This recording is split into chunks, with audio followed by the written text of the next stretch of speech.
let's talk about the mill site. So you were at the press conference we had, so I know you got a little bit of taste of it there, but we have received funding. We hadn't actually received the money yet, but we've received a promise of funding of $2.65 million. It is a draw type grant, so as work begins, we submit an invoice and it's paid out of the federal coffers there that has been awarded to us. The grant was awarded to Honea Path, one of only two in the state of South Carolina that have a grant for actual cleanup and not just studies. The grant will be funded in October, so nothing can begin until October. By October, I'm hoping we have RFQs out there, requests for qualifications, what that stands for.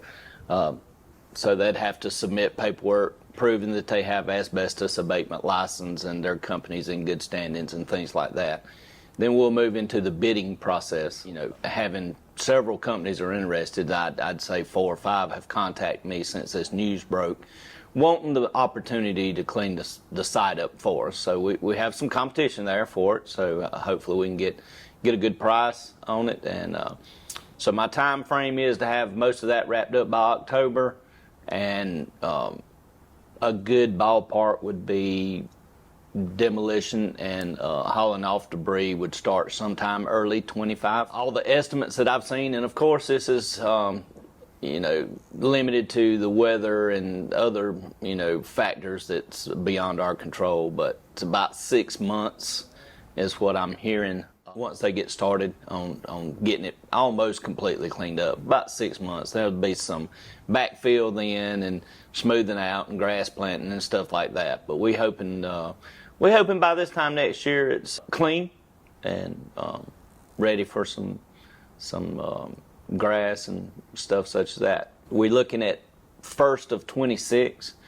We have an investor that's wanting to come and put something really nice, very, very usable to the community. It's going to bring people to Honea Path. That's hers to divulge. If the company that's the engineering company, I feel like I should leave that to them to talk about it. But it's something the town agrees on, and I know there's rumors out there about this and that, but we don't want to get that information out until we're sure. You know, there's a lot of legalities behind, you know, acquiring the land, rezoning it, permitting, meal tax credits. There's a lot of factors that has to come to fruition before, you know, some actual construction starts. But we're looking at the early part of 26, getting some structures back on that site to help the town. Chiquola Mill apartments, they've brought them back up to code and they've beautified them tremendously. So progress is already starting in the area. But you know, just like negativity spreads, I believe positivity can spread too. So once we get the mill site cleaned up and get some nice new structures over there, I think the surrounding areas will, you know, try to, you know, their property values are going up. Maybe they'll take a little more initiative and, you know, develop some empty spots outside the mill site. And we're hoping that with the $1 million the state gave us a couple years ago, that's in Anderson County's bank account right now. Honea Path does not control that money. We're hoping we can use that money to beautify Chiquola Avenue and make the new improved area of the old Chiquola Mill site a thoroughfare straight back to Main Street with some nice decorative lights and some, maybe a walking trail on both sides, some sidewalks, benches along the way. You know, just going to be huge for Honea Path overall. I have spoke with Anderson County, and they did tell us the interest that $1 million has been drawing since they received it. That would be kicked straight back to Honea Path as well. There are probably 20 or so houses been completed in the last year and a half or so. I believe all of them's got residents now. There may be a few over next to Food Line that's still empty, but I think the 6 right behind us, I think all those are occupied 2 in my subdivision's already occupied. The one below my subdivision that they're building now, I think it's already spoken for. It just ain't finished yet. So people are coming to Honey Path. I know our population grew 1.6% over the last year and a half, which at ballparking 4,000 people, you know, that's 74, 75 new residents here in the last year. I tend to think it's a lot more than that because of rental houses and all as well. So we're well on our way to our 5,000 mark, and that's really our plan, is get this town to 5,000 citizens. It just opens up so many doors. You know, we got the $300,000 grant from the state for abandoned houses to tear down and haul off.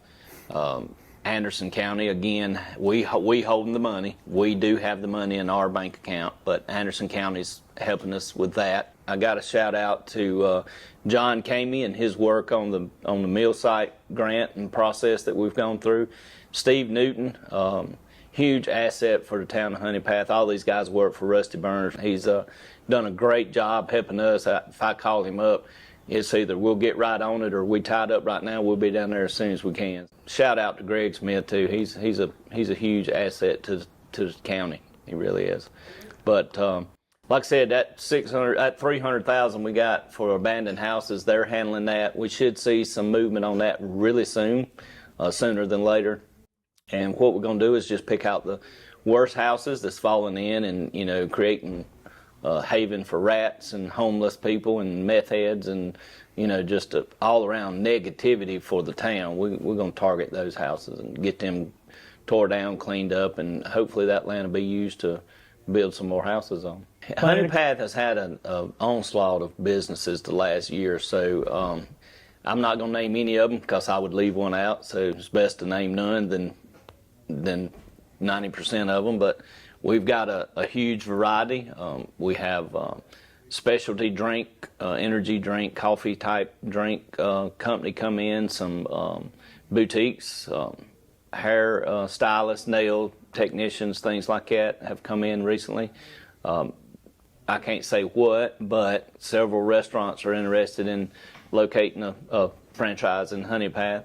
3 to be exact, I've talked to in the last probably 6 months. I think citizens will be happy if that happens. One of them is interested in one of the buildings, the old Fred buildings, now split up into 5 rooms, 5 businesses.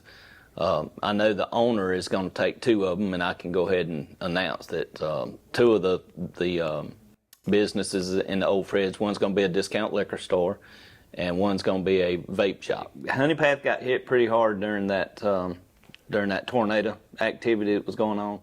You can't deny a tornado when you got pictures of it. So the weather people, I guess the meteorologists, said it never touched ground. There was a tornado, but it never hit the ground. It's still a tornado. It still messed up a lot of people's houses and a lot of trees. I mean, it was definitely a tornado come through Honey Path, although it, you know, could have been a lot worse. So we're thankful and praise God that no injuries come from it, and certainly no casualties. Would have been horrible for the town. But if you ride around town, you can still see the remnants of split trees partially standing, and most of the all the roads are clear, of course, since then.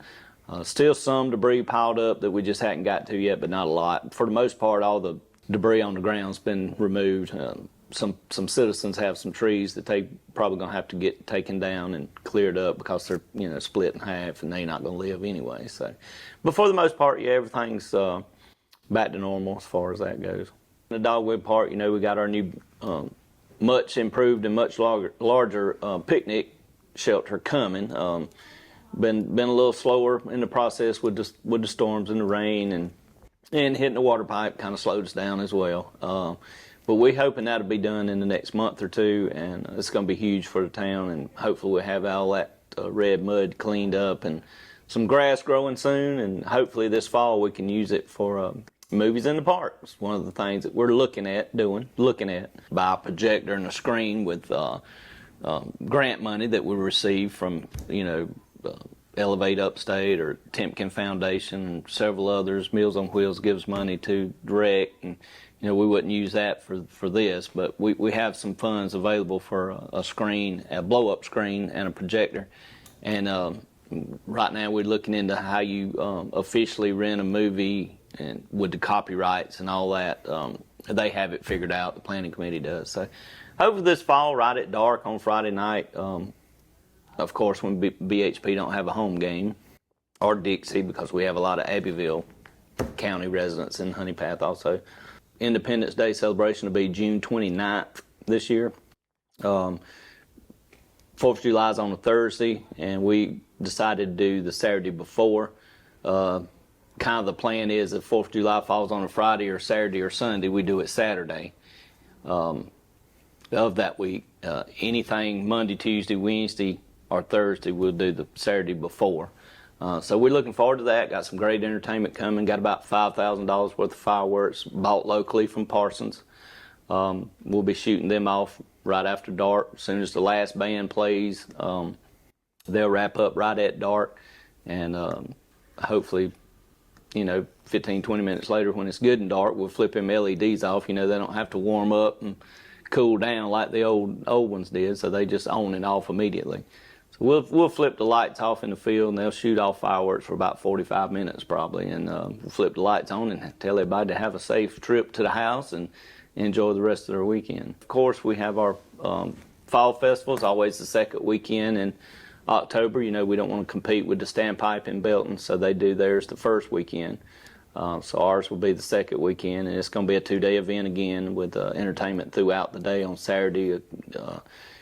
DJ, maybe some karaoke on Friday night for people. Usually it's just a DJ, but people get to having a good time and, want to get up on stage and sing. He lets them, so he encourages it actually. So we always have a good time on Friday night. Then, of course, we'll have our tree lighting ceremony, and don't know the dates for that exactly, and our parade and all that. I had a real good baseball season. A lot of kids come out, and football sign-ups are kind of being talked about right now. I'm sure that'll be going on real soon.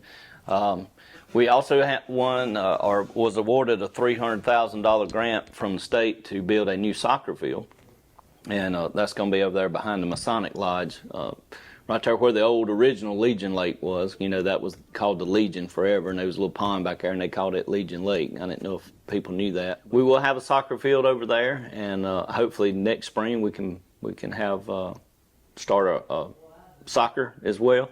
So we're really looking forward to that. I can look the people at Honea Path straight in the eye and say we have no desire and no plans to get rid of our police department. We have good staff now. Got some new cars coming. Found money in the budget to buy some new cars because our police fleet was old, 7-8 years old average. 150,000 miles average, and from what I've been hearing, every mile on a police vehicle you can say is 3 miles because they leave them idling so much. So it's very much needed for the town. Council voted at the last meeting to allow the police chief to go out and purchase up to 12 AR-15 style rifles with optics on it. Again, it was money we found from moving some people around, and we've hired a police officer to do animal control in Honea Path now. So we've cut ties with a company that we were using. They've done a great job, have no complaints over them, but we just needed a on-staff animal control officer, and now we got one. He reports to the police department. The Dodge Durango that was marked up as the animal control vehicle is not brand new. It's not something we bought just for the animal control. It's a vehicle we've had for several years now. It was originally purchased for a K9 unit, so the cage is already there. It only made sense to restripe the Durango as the animal control vehicle. It's older. It's not new. Like I said, we've had it for a couple years, and it already had an animal cage in it because it was the K9 unit.